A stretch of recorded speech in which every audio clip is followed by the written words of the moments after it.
Hey guys, Metal Jesus here, and today we're going to be taking a look at 10 new games for old systems.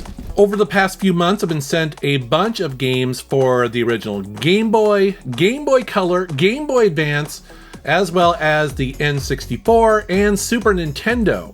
And so in this video, I want to give you some of my initial thoughts. Starting with some games from a publisher called Incube 8. What's cool about this company is that they have 4 levels of release for most of their games. They'll have a full collector's edition for people who want it, which will have a full color manual, digital and CD soundtracks. Sometimes they throw stickers in there. They'll of course have the physical cartridge. There will be collector pins and more. But then they'll have a regular edition which has a printed box and manual. And then for people who want to save a little bit of money, some of these games will have a cartridge-only version. And then they'll have a digital-only version for people who just want to play the game either on their PCs or maybe throw it onto an EverDrive cart. And one thing that's cool about this publisher is that they make their own cartridge shells and they create their own PCBs. So they're not taking old donor games and destroying old games to make these. They're all brand new. And the first game I want to take a look at from them is called The Machine. This is a Game Boy Color game. I should mention that all of the footage that you're going to see in this video is me capturing these games playing on an analog pocket. And I'm going to mix up the display options for some of these games. You see that here where I actually like seeing the pixels at least emulated on the analog pocket, but you have the option to turn it off. And like I said, I'm going to mix it up a little bit in this video. This game definitely feels like a AAA title. It's definitely better than most, I would say, homebrew games that you'll typically run across. And the premise of this game is that you'll play it multiple times. It's actually not a very long game, but depending on the choices you make, there are 25 possible endings. On this playthrough, I'm taking a test at the beginning of the game, and you may or may not know the answers to these questions depending on if you played the game before. For this playthrough, I was offered to either play as a cop or a factory worker. Now, I chose factory worker, but when I got to my job the first day, I failed the little mini game and they fired me. So then I was unemployed and kicked out of my really nice apartment, which meant that now I had to squat with other homeless people. As I was scrounging around trying to just survive, I went into an art gallery that is owned by this kind of shifty owner who wants me to swindle a mob boss. I pull that off and then get a job as an artist. And then you just kind of go from there. And basically every day the plot thickens. But what's cool about it is that if you play it again, then you can choose, like, for instance, a cop as a job, and then you'll get a completely different experience all within the same world, just from like a different perspective. It's pretty wild. Next up is a game that really took me by surprise. It's called InDestructoTank for the original Game Boy. One thing I noticed when I was unboxing this is that on the back of the cartridge on their custom PCB boards is a design back there. And every single one of these games has that. I thought that was pretty neat. So what's going on here? Well, as you can see, this is an arcade style game that's designed to be more like a flash game. Very simple, pick up and play it for a couple minutes, play it for an hour. But basically, you are bouncing your tank across all the different enemies. And each time you do gives you currency to buy an upgrade. Now, this looks simple, but there's a bit of physics and movement to the tank that makes it trickier than it looks. It kind of reminds me a little bit of Doodle Jump. Do you remember that game? Except in that game, you were jumping vertically, and here you're jumping horizontally. But this game is so addictive. I played it so much. I really like this one. It's cool.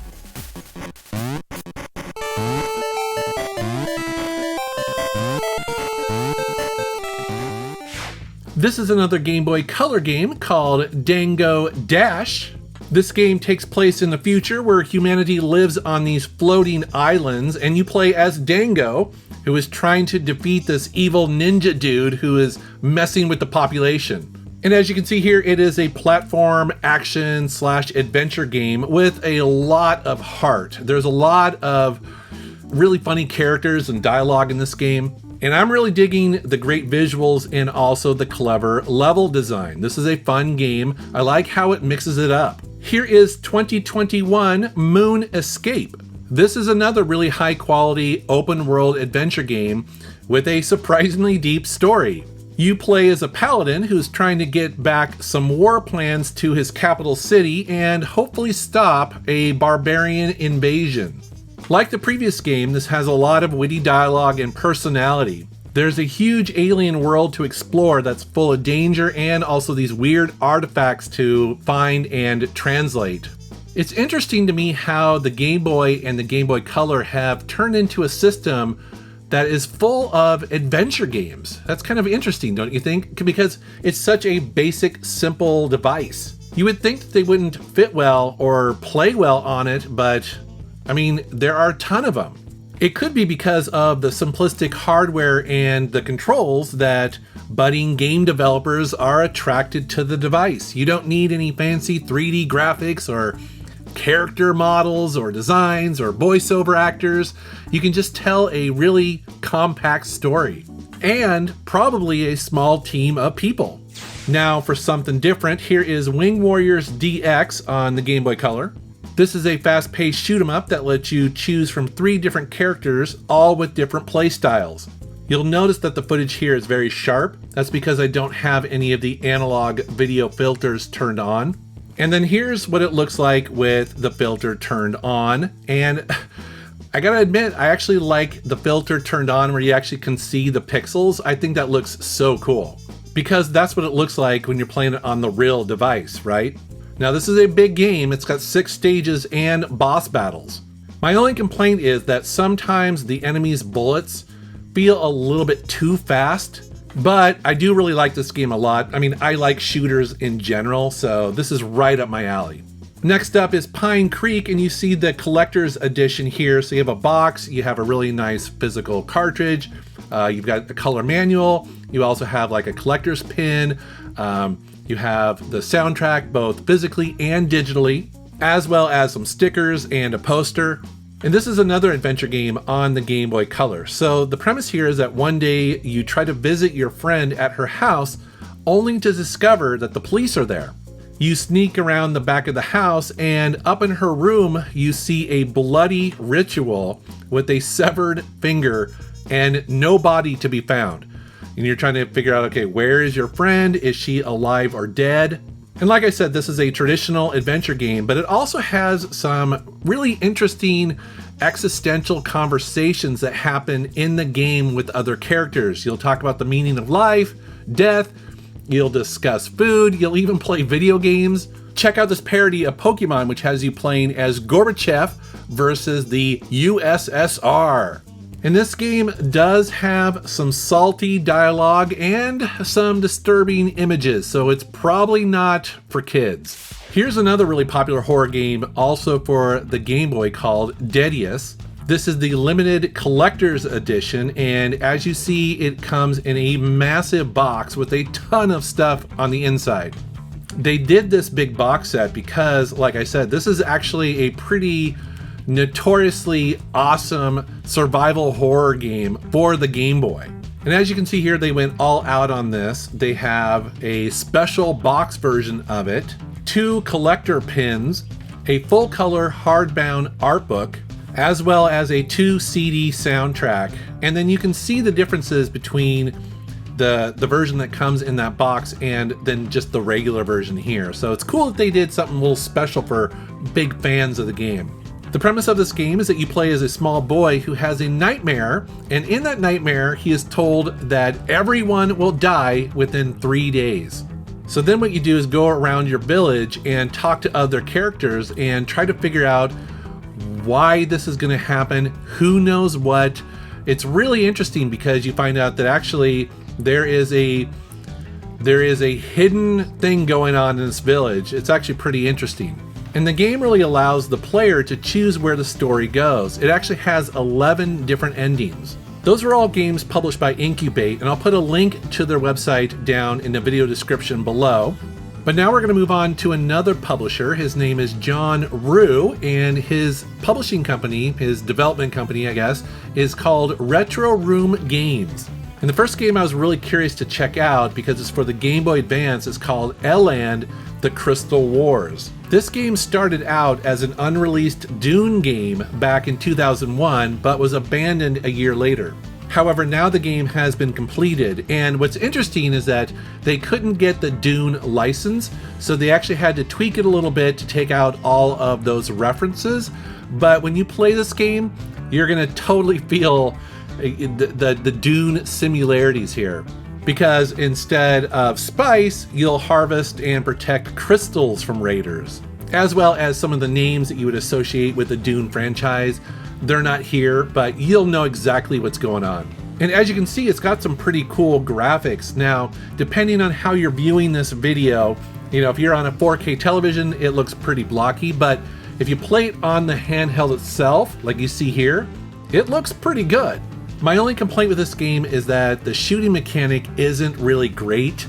It has an auto target, but it feels like it just takes too long to destroy an enemy.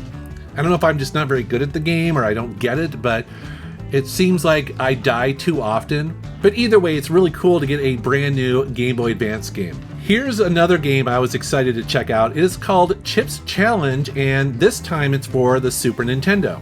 And as you see here, he's got a really nice box, as well as the manual, it's a full color manual, and the actual cartridge. Now, if you're not familiar with Chip's Challenge, it's a really fun puzzle game that originally came out first on the Atari Lynx, but then it saw popularity on Windows back in the 1990s. Now it's getting its first proper home console port right here. And this game is a total classic. I mean, it's probably one of the most famous puzzle games of that era, and for good reason. The thing I love about it is that each level offers something kind of unique and different, so much so that there's a question mark that you go over that will give you the rules of that level. And so it mixes it up and keeps it fresh and interesting.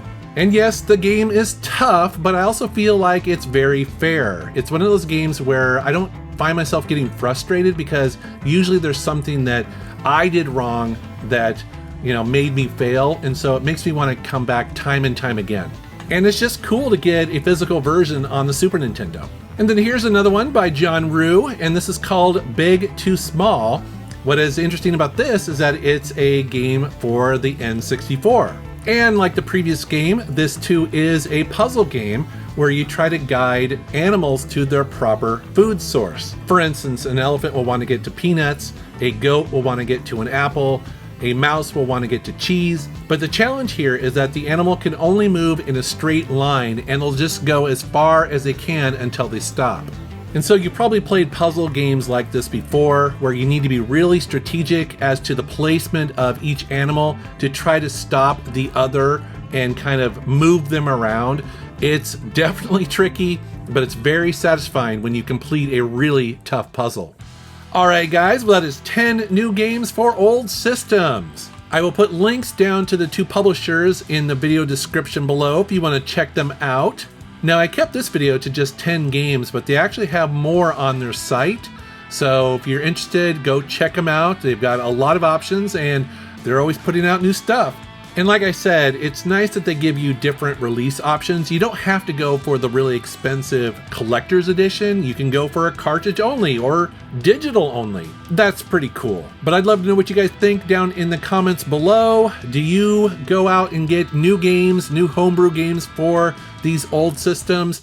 Love to hear what you recommend down in the comments below. And as always, I want to thank you for watching my channel. Thank you for subscribing and take care.